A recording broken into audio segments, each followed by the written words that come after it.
Dans cette vidéo, je vais te montrer comment on a fait pour aider ce business à sortir des revenus en dents de scie et tout ça sans changer son produit, juste en changeant son architecture. Donc c'est un business qui faisait plus de 700 000 euros par an, c'est meilleur mois au-dessus de 100 000, c'est moins bon mois sous les 30 000. Pourquoi il y avait autant de dents de scie? C'est ce qu'on va voir dans cette vidéo et c'est sûrement quelque chose que tu peux appliquer à toi, surtout si tu as l'habitude de faire des promos pour vendre ton offre. Tu vas voir comment est-ce qu'on a résolu ça.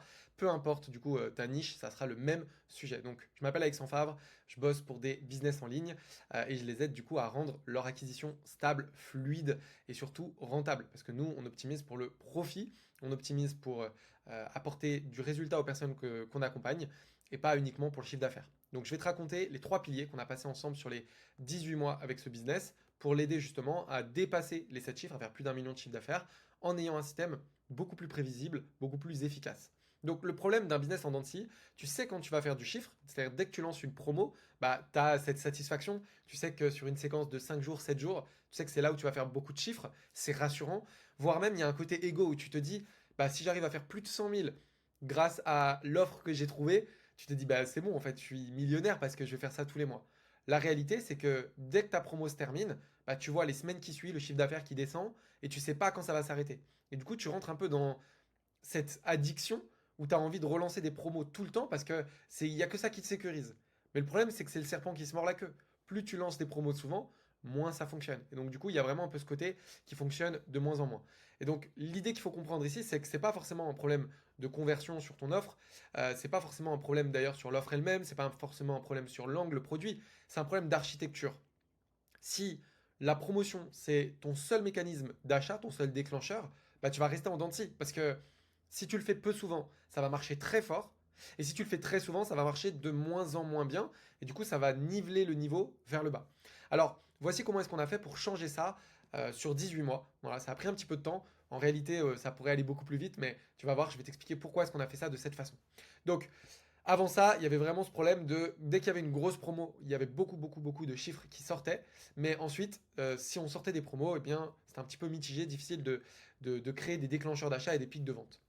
Ce qu'on s'est rendu compte, c'est que sur ce client-là, c'était un client sur lequel on pouvait avoir plusieurs avatars possibles et qu'on avait un marketing qui ciblait plein d'avatars. D'ailleurs, cette vidéo, là, on va parler un peu de l'architecture, mais je pourrais refaire du coup un case study sur cette vidéo sur comment on a choisi le bon type d'offre, comment on a choisi aussi le bon angle, le bon message. Et là, on va répondre aussi un petit peu comment on a choisi le bon avatar. Ce qu'on a fait en fait, c'est qu'en 2025, on a décidé de se focaliser sur une conférence mensuelle. Donc l'idée, c'était vraiment d'avoir ce côté ponctuel tous les mois et créer de l'urgence, non pas par un tarif, mais tout simplement parce qu'on a un événement spécifique chaque mois. Et l'idée de ces événements ponctuels, c'était aussi d'aller tester des angles différents, des avatars un petit peu différents, on va dire des sous-avatars, des sous-personas un peu différents, pour trouver l'angle ou les angles qui pourraient fonctionner le mieux. Et vu qu'on s'adresse un petit peu différemment à des profils différents, à des niveaux de conscience différents, à un avatar un peu différent, eh bien on s'est dit l'idée c'est vraiment d'orienter notre communication chaque mois sur un angle un peu différent pour leur donner une envie de rejoindre en fonction de s'ils se reconnaissent dans la conférence du premier mois, du deuxième mois ou du troisième mois. Ça nous a permis du coup, en 2026, de pouvoir identifier, ok, c'est quoi les conférences qui attirent le plus de monde, qui génèrent le plus de rendez-vous, qui génèrent le plus de ventes, tout ça sans faire de promotion. Tout ça sans faire de promotion. Ce qui nous a permis du coup de comprendre sur quel angle il fallait qu'on appuie le mieux.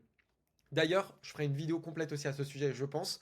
On s'est rendu compte qu'un sujet intéressant, c'était que plutôt que faire nos promotions dans nos conférences, qui du coup viennent diminuer l'efficacité de notre marketing, parce que si tu écoutes une conférence et que tu te rends compte qu'il y a une promo chaque mois, en fait tu réduis sur la puissance de ce que tu peux faire. À l'inverse de ça, on a glissé nos promos, on va dire en back-end, dans nos séquences mail, uniquement pour les personnes qui n'en ont jamais eu. Et donc du coup, on a vraiment joué sur un levier différent qui est comment est-ce qu'on fait pour convertir nos prospects le plus vite possible. Et ensuite, ceux qu'on n'a pas convertis, en fait, on va arrêter de les inonder de promos et on va les convertir d'une autre façon. Bref, si c'est quelque chose qui t'intéresse, laisse-moi un commentaire sous cette vidéo YouTube. Je pourrais faire une vidéo entière sur ce sujet de ce qu'on a testé et qui pour l'instant fonctionne très bien. Donc là, on n'a pas prévu de changer pour 2026. En tout cas, on avait du coup testé plein d'angles différents, plein de conférences différentes, et ça nous a permis de sortir les winners.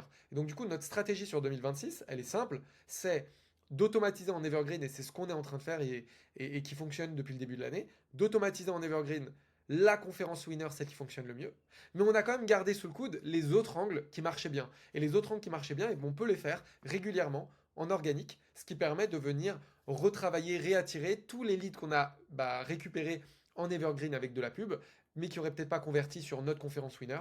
Ces personnes-là, on peut aller les chercher avec nos autres conférences, on va dire un peu nos demi-winners, ceux qui ont été efficaces mais qu'on n'a pas choisi de standardiser. Et avec ce système-là, on se retrouve du coup avec un système sur lequel on a de l'acquisition chaque semaine, chaque mois qui fonctionne de zéro. Et en même temps, on a un travail en organique qui permet d'aller récupérer les personnes pour qui ça demande plus de temps de nous rejoindre, qui ont besoin d'un délai en fait plus long pour passer à l'action, pour prendre confiance avec nous et puis pour travailler avec nous, tout simplement. Donc, les erreurs qu'il ne faut pas refaire, et ce que tu dois un peu retenir de cette vidéo, c'est multiplier les promos pour combler les creux. Ça, vraiment, c'est une erreur qu'il ne faut pas faire parce que plus tu vas le faire, plus tu vas voir que chaque nouvelle promo va marcher de moins en moins bien. Tu vas juste essorer ton audience. Donc, il faut vraiment éviter de faire ça. Alors, faire aussi juste plus de contenu, si ton chiffre d'affaires il stagne, mais que ton architecture, elle n'est pas bonne de conversion, continue à faire plus de contenu, produire, produire, produire. Au mieux, tu vas grossir ton audience, mais tu vas pas résoudre le vrai problème. Sauter directement en evergreen, ça c'est risqué aussi parce que, encore une fois, si t'as pas la bonne architecture et que t'as pas un système qui fonctionne, venir juste accélérer un système qui fonctionne pas, c'est pas ça qui va résoudre ton problème.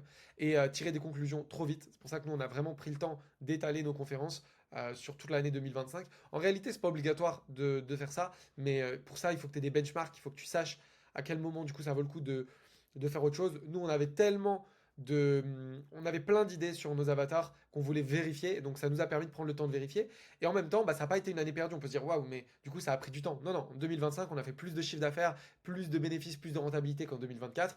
Et là, en 2026, en tout cas, au prorata de l'année, on est en train d'exploser les scores. Donc, c'est pour ça que du coup, c'était pas du temps perdu. Mais on aurait pu aller plus vite. On aurait pu prendre tout de suite une conférence winner rapidement et travailler dessus.